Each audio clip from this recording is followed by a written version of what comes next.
তো ডে 1 এ এবার আমরা চলে আসলাম ৫ নাম্বার অ্যাট্রাকশনে প্রোটো মিউজিয়াম। খুবই একটা এনজয়কর জায়গা। আমি হাইলি রেকমেন্ড করব যারা তাল্লিনে আসেন অবশ্যই এই মিউজিয়ামে আসার জন্য। স্পেশালি বাচ্চাদের জন্য এটা খুবই একটা ভালো জায়গা হবে। এখানে অনেকগুলো ভার্চুয়াল রিয়ালিটির ব্যবস্থা রয়েছে। আমরা ঢোকা মাত্রই ১ম এ এটা ভার্চুয়াল রিয়ালিটির সাথে এখানে যুক্ত হয়ে গেলাম। দেখতে পাচ্ছেন এখানে আমরা অনেক এনজয় করছি অলরেডি এবং এইখানে নিচের ফ্লোরের জিনিসগুলো এই মুহূর্তে দেখতে পাচ্ছেন। তো এখানে সায়েন্সের অনেক ভালো একটা এভলিউশন অনেক কিছু বোঝার আছে এখানে অনেক ফান নেয়ার মতো অনেক কিছুই আছে।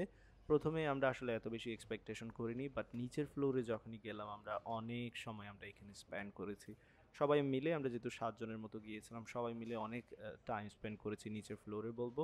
এখানে ভিআর এর মধ্যে মাধ্যমে আপনি সাইক্লিং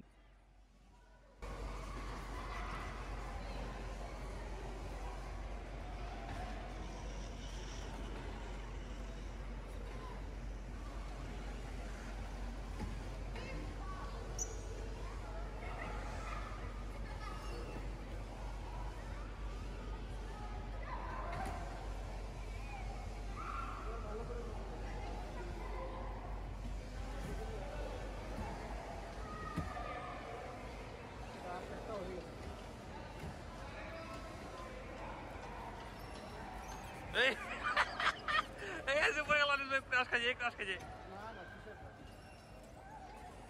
ধাক্কা দিয়ে নেবে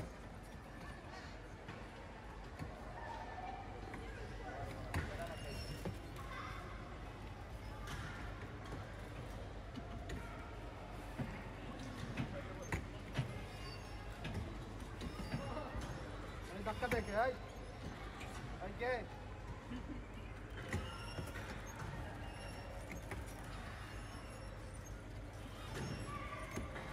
না না সেকেন্ডটা আবার ক্র্যাশ কি রে ভাই ধাক্কা দিয়ে শুধু ক্র্যাশটা হচ্ছে মেজাজটা খারাপ করছে নিজে না পারা মানুষের দোষ।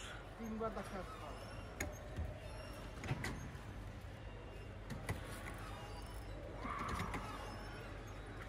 চারবার হয়ে গেছে না ভাই এখন ভালো না কি খেলা শিখলাম